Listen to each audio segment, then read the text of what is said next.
नमस्कार, आप देख रहे हैं स्पेशल रिपोर्ट न्यूज रूम से। आपके साथ मैं हूं अंजना ओम कश्यप। सियासी पिच पर इन दिनों बवाल मचा हुआ है और इस पिच पर प्रधानमंत्री बैटिंग कर रहे हैं फुल फॉर्म में। सामने से बाउंसर विपक्ष मार रहा है, लेकिन एक लूज बॉल दाग दी दिग्विजय सिंह ने। बस प्रधानमंत्री ने एक के बाद एक हमला बोलना शुरू कर दिया।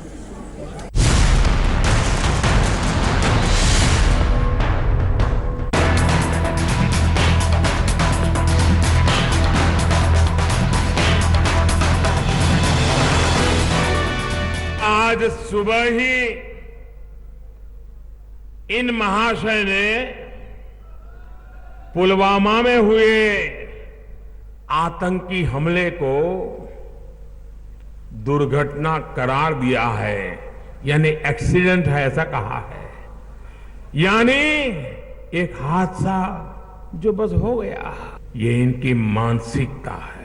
आतंकियों को बचाने के लिए, उनका पक्ष लेने के लिए अब ये उनके द्वारा किए गए हमले को सिर्फ एक हादसा बता रहे हैं। कांग्रेस के जिस नेता पर प्रधानमंत्री नरेंद्र मोदी ने राशन पानी लेकर चढ़ाई कर दी, वो कोई और नहीं बल्कि अपने बयानों से अक्सर कांग्रेस को मुसीबत में डालने वाले दिग्विजय सिंह ही हैं, जिन्होंने सुबह सुबह अपने ट्वीट में पुलवामा में सीआरपीएफ के काफिले पर हुए आतंकी हमले को दुर्घटना करार दे दिया।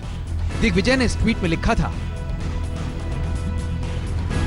पुलवामा दुर्घटना के बाद हमारी वायुसेना द्वारा की गई एयर स्ट्राइक के बाद कुछ विदेशी मीडिया में संदेह पैदा किया जा रहा है, जिससे हमारी भारत सरकार की विश्वसनीयता पर भी प्रश्न चिन्ह लग रहा है। दिग्विजय का ये सेल्फ गोल करने वाला कमेंट लेकर ट्विटर की चिड़िया उड़ गई और धार में प्रधानमंत्री नरेंद्र मोदी ने इसे पकड़ लिया। वैसे भी एयर स्ट्राइक के बाद फुल फॉर्म में चल रहे मोदी को सियासत की पिच पर दिग्विजय सिंह की ये लूज बॉल मिली तो उन्होंने करारा स्ट्रोक लगा दिया।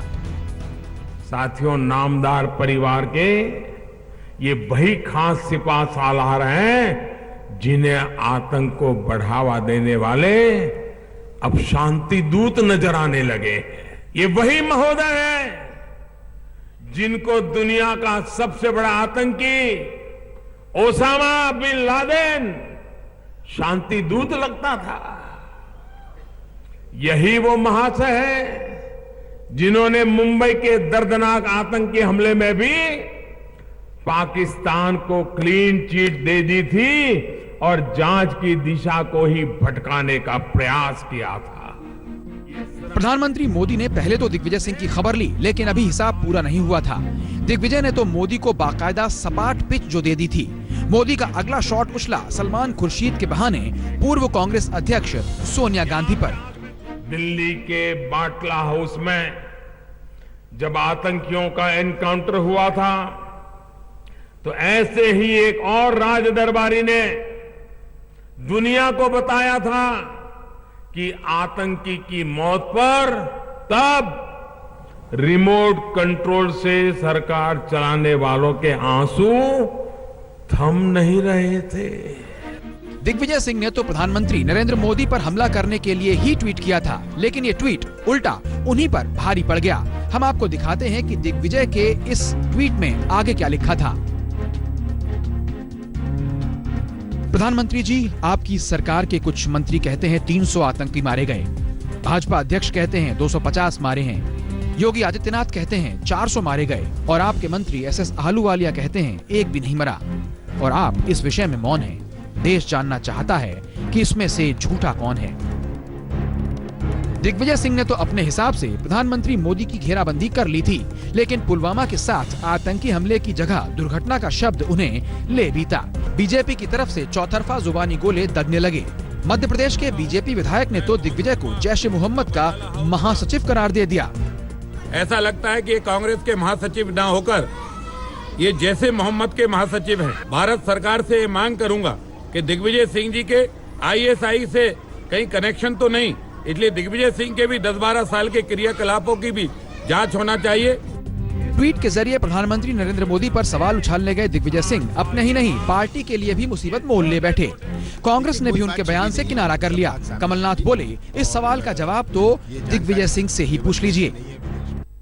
उनको इतनी भी तमीज नहीं है कि जवानों के शहादत के साथ इतना क्रूड मजाक न करें, इसको कम से कम वो दुर्घटना न कहें। वो इस तरह के सवाल कर रहे हैं तो इसका क्या जवाब दिया जाए? ये किस षड्यंत्र के तहत हो रहा है? और मैं देश के लोगों से और पार्टी के कार्यकर्ताओं से एक और अपील करूंगा कि राहुल गांधी से जवाब मांगे और सोनिया गांधी से जवाब मांगे। ये सब लोग जो बोल रहे हैं ये बिना सोनिया और राहुल के इशारे के नहीं बोल रहे हैं। ओछी राजनीति करते हैं, प्रश्न चिन्ह लगाते हैं अपनी सेना और सरकार पर, तो हमारे दुश्मन देश को और पूरी दुनिया को हम पर हंसने का और भारत को नीचा दिखाने का मौका मिलता है। इस तरह की बातें करना ये कि ये कोई एक्सीडेंट था, बहुत ही शर्मनाक बात है। पुलवामा अटैक को दिग्विजय सिंह ने एक्सीडेंट बताया है, दुर्घटना बताई है। ये देखिए दिग्विजय सिंह से पूछिए, पर मैं तो इतना ही कहना चाहता हूं कि आज के दिन जो स्ट्राइक है, जिस स्ट्राइक का रूप दिया गया, स्वरूप दिया गया, ये जनता को बताना चाहिए। दिग्विजय सिंह ने सपने में भी नहीं सोचा होगा कि उनका दांव उनके और उनकी पार्टी के लिए मुसीबत बन जाएगा। मीडिया के कैमरों ने जब उन्हें घेरा तो उन्हें कोई जवाब नहीं सूझा। दुर्घटना कैसे हो सकती है सर? आतंकी हमले को और आप क्या कहेंगे? कांग्रेस के पास दो ऐसे नेता हैं जो अक्सर चुनावों के आसपास कुछ ऐसी हरकतें कर जाते हैं जिसके चलते पार्टी का ही बेड़ा गर्क हो जाता है। ये नेता हैं दिग्विजय सिंह और मणिशंकर अय्यर। मणिशंकर अय्यर तो फिलहाल खामोश हैं, लेकिन दिग्विजय हैं कि मानते नहीं। पटना से सुजीत कुमार झा के साथ हिमांशु मिश्रा, दिल्ली आज तक। बॉल लूज थी और ऐसे बॉल पर प्रधानमंत्री बैटिंग जबरदस्त करने लगे, पूरे कांग्रेस को ही कटघरे में खड़ा कर रहे हैं। और ऐसा दिग्विजय सिंह ने पहली बार नहीं किया, इसके पहले भी कई बार ऐन वक्त पर वो कांग्रेस पार्टी के सामने कुछ ऐसा बयान रखते हैं जिसकी वजह से उनके पार्टी के तमाम प्रवक्ता फेल हो जाते हैं, कोई जवाब नहीं सूझता है और जाहिर तौर पर बीजेपी से खूब बुना रही। देखिए, कोई चीज घटना, दुर्घटना, आक्रमण, ये तीनों में कोई अंतर नहीं है। ये शब्दों की आड़ में भाजपा इस बात से घबराई हुई है कि उनकी सरकार के वक्त में जो सुरक्षा संबंधी चूक हुई है, अब आप यदि बार बार इन चीजों का राजनीतिकरण करेंगे, हम लोगों पे राष्ट्रवाद के रैपर में लपेट करके भाजपाईकरण की मिसाइलें छोड़ेंगे, तो फिर कुछ सवाल तो हम भी उठाएंगे ना। आतंकी घटना को आप दुर्घटना बता दें, मैं बड़े सम्मान के साथ, और इसको अन्यथा मत लीजिएगा, दिग्विजय सिंह जी से पूछना चाहूंगा, क्या राजीव गांधी जी की हत्या आतंकी घटना थी या दुर्घटना? इसका वो जवाब दे दे, उसके बाद हम आगे चलेंगे।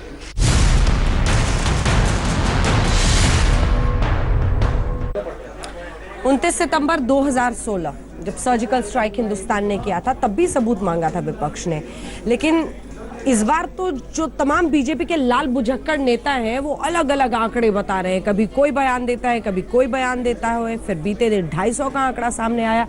आज गृह मंत्री ने कहा है कि 300 मोबाइल फोन्स एक्टिव थे उस वक्त जहां बॉम्ब गिराए गए।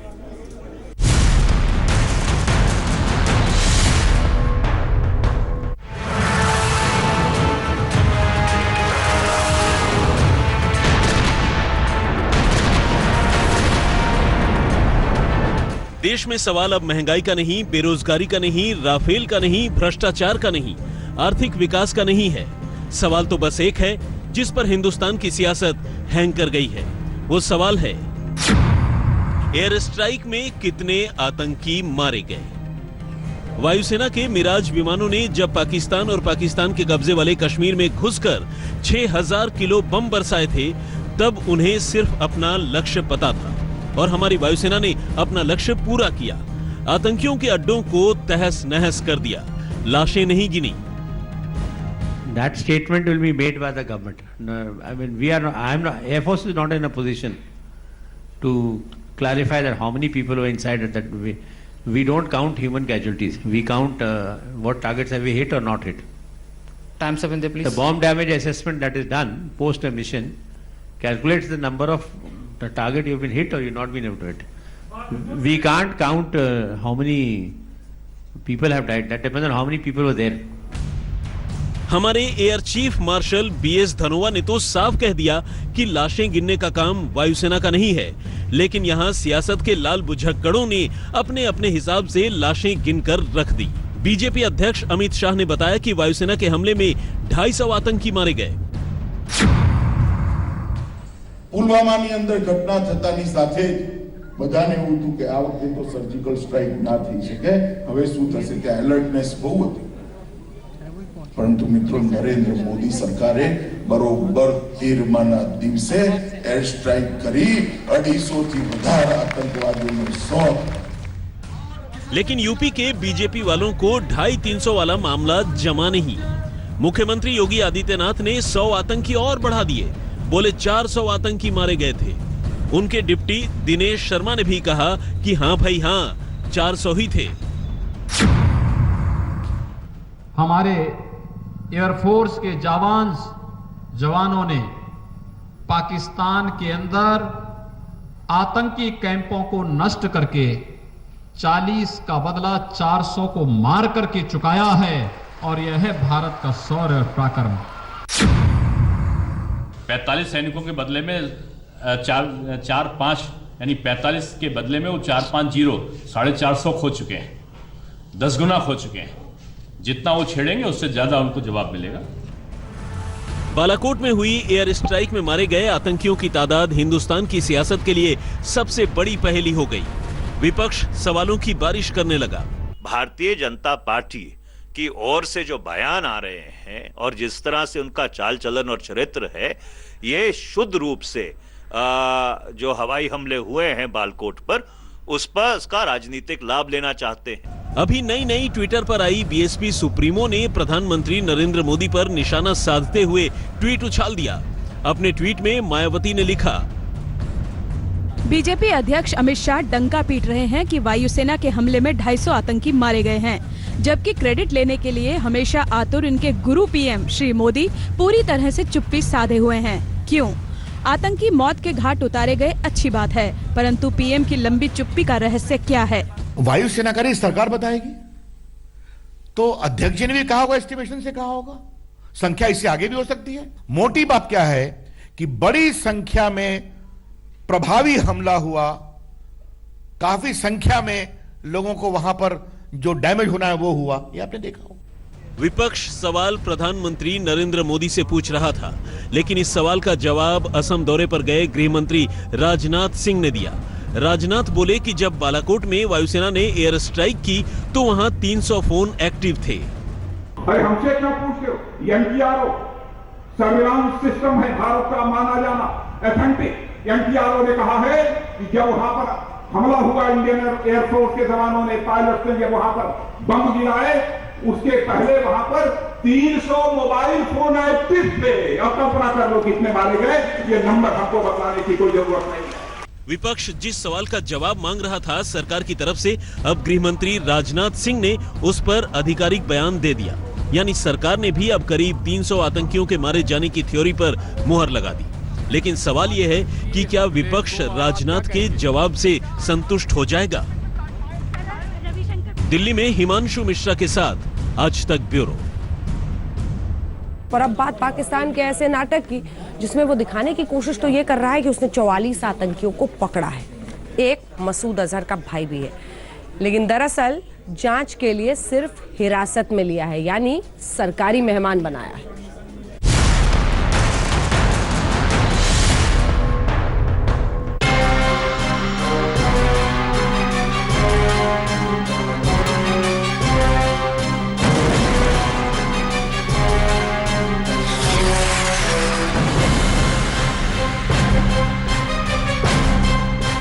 आतंकवादी मसूद अजहर पर घिरे पाकिस्तान का उसके खिलाफ एक्शन का ड्रामा चालू है। दुनिया को दिखाने के लिए पाकिस्तान ने मसूद के करीबियों पर कार्रवाई का नाटक किया है।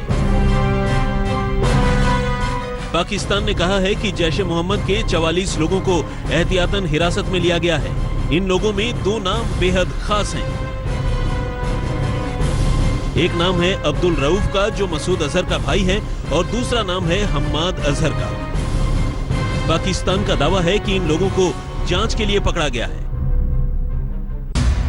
वैसे तो भारत ने पुलवामा हमले के सिलसिले में पाकिस्तान को जो डोजियर सौंपा था उसमें अब्दुल रऊफ और हम्माद अजहर के नाम भी थे, लेकिन पाकिस्तान का दावा है कि उसने प्रतिबंधित संगठनों के खिलाफ कार्रवाई के तहत 44 लोगों पर एक्शन लिया है, न कि किसी दूसरे देश के दबाव में। जो लोग हमने अपनी हिफाजती तहवील में लिए हैं। पाकिस्तान का ये एक्शन ये तो बताता है कि पुलवामा के खिलाफ भारत के गुस्से की आंच उस तक पहुंची तो जरूर है, लेकिन मसूद अजहर पाकिस्तान का इतना प्रिय है कि उसे बचाना भी उनकी मजबूरी है। मसूद अजहर को लेकर पाकिस्तान जैसी कलाबाजियां खा रहा है, इसे बीते दिनों में मसूद पर आए पाकिस्तान की प्रतिक्रियाओं से समझा जा सकता है। याद कीजिए, पुलवामा हमले के बाद पाकिस्तान चीख कर यह साबित करने की कोशिश कर रहा था कि पुलवामा से उसका कोई लेना देना नहीं। इसके बाद जब भारत ने खैबर पख्तूनख्वा के बालाकोट में एयर स्ट्राइक की तो घबराए पाकिस्तान ने धीरे धीरे आधे सच और आधे झूठ के साथ बातों को उगलने की शुरुआत की। पाकिस्तान मसूद अजहर पर कभी बहाने बनाने लगा तो कभी कार्रवाई का भरोसा देने लगा। मसूद अजहर के खिलाफ दिखावे के नाम पर ही सही, लेकिन अगर पाकिस्तान कार्रवाई की बात कर रहा है तो समझा जा सकता है कि आज पाकिस्तान कैसे चौतरफा घिरा है। भारत के सैन्य और कूटनीतिक दबाव का नतीजा है कि मसूद अजहर पर संयुक्त राष्ट्र संघ का प्रतिबंध लगाने के लिए नए सिरे से कोशिश हो रही है, और अब ये संकेत मिल रहे हैं कि पाकिस्तान भी मसूद अजहर पर बैन लगाने के लिए अपनी रजामंदी देने को मजबूर हो सकता है। लेकिन आज उनको साफ तौर पे नजर आ रहा है कि उसी की वजह से पाकिस्तान दुनिया में अलग पड़ गया है, फाइनेंशियली क्रिपल हो गया है, डिप्लोमेटिकली आइसोलेट हो गया है, और उसी की वजह से जो अफगानिस्तान और ईरान है वो भी हिंदुस्तान के साथ मिलकर पाकिस्तान के खिलाफ कार्रवाई करनी शुरू कर दी है। ऐसे में अक्लमंदी यही है कि वो झुक जाए, और इसी वजह से वो शायद जैश को और जैश मोहम्मद के मसूद अजहर को कुर्बान करने के लिए तैयार हो नजर आ रहा है। मसूद अजहर जैसे आतंकियों के खिलाफ कार्रवाई करते हुए दिखना पाकिस्तान की इसलिए भी मजबूरी है क्योंकि उस पर FATF यानी फाइनेंशियल एक्शन टास्क फोर्स से बड़ी कार्रवाई का डर सता रहा है। पिछले साल जून में ही FATF ने पाकिस्तान को ग्रे लिस्ट में डाला है, और अगर आतंक के खिलाफ उसकी कार्रवाई को FATF ने विश्वसनीय नहीं माना तो इस साल अक्टूबर तक वो FATF की ब्लैकलिस्ट में आ जाएगा। इसका मतलब ये होगा कि कंगाल पाकिस्तान के लिए ये एक और सर्जिकल स्ट्राइक हो जाएगी। लेकिन इन मजबूरियों के बावजूद आतंकियों के गुनाह में पाकिस्तान के हाथ रंगे हैं। वाकई पाकिस्तान में स्टेट स्पॉन्सर्ड टेररिज्म नहीं बल्कि खुद पाकिस्तान एक आतंकवादी राष्ट्र की तरह व्यवहार कर रहा है, और इसलिए अब जब दुनिया उसके आतंकवाद पर उंगली उठा रही है तो वो कार्रवाई का ढोंग करता दिख रहा है। इस्लामाबाद से हमजा आमिर के साथ आज तक ब्यूरो। पाकिस्तान के इस पूरे ड्रामे के बीच एक कोशिश तो उसकी साफ दिखाई दे रही है, और वो ये कि मसूद अजहर को किसी तरह से बचाया जा सके।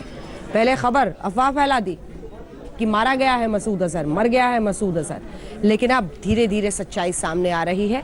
बचाने की कोशिश कर रहा है पाकिस्तान, लेकिन हिंदुस्तान का इरादा साफ है, आतंकियों का खात्मा।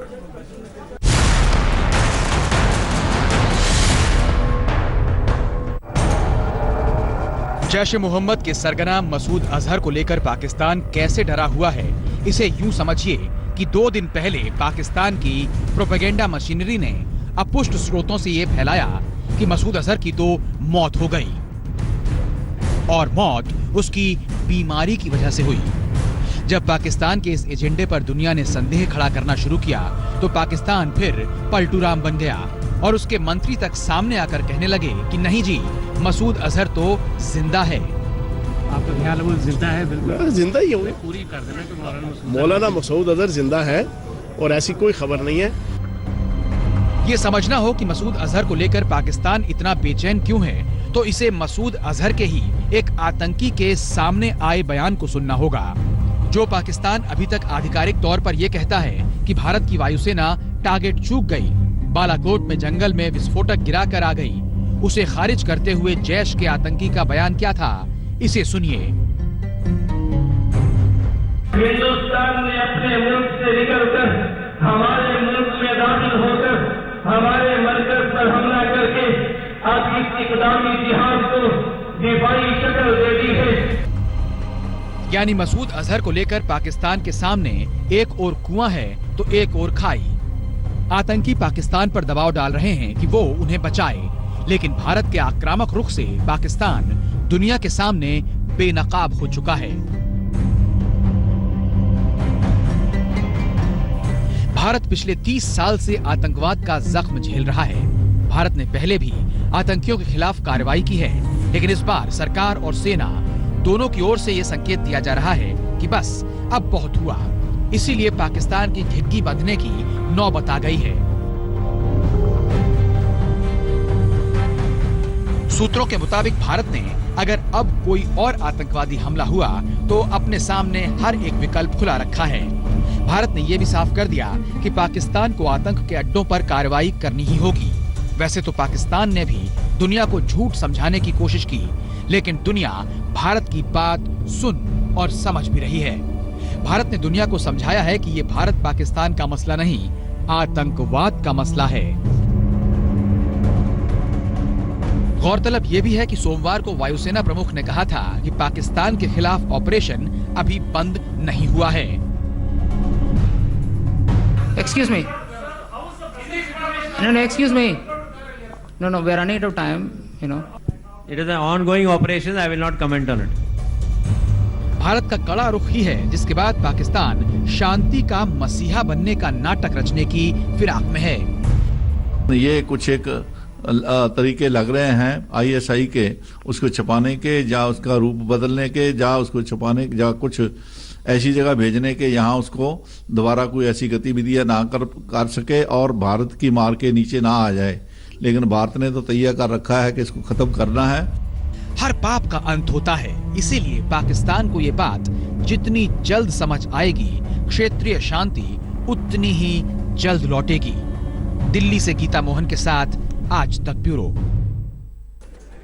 पाकिस्तान भारत के लिए खतरा है, अब ये जग जाहिर है। जगह जगह पर आतंकी हमले कराना, CRPF के हमारे जवानों को मरवाया पुलवामा में, लेकिन अब जो खबर आ रही है वो और भी खतरनाक। समुद्र के रास्ते किसी नापाक साजिश को अंजाम देने की फिराक में है पाकिस्तान। दूसरी तरफ एक पुराने फर्जी वीडियो के जरिए अफवाह फैलाने की कोशिश की कि भारत का सबमरीन पाकिस्तान में देखा गया है।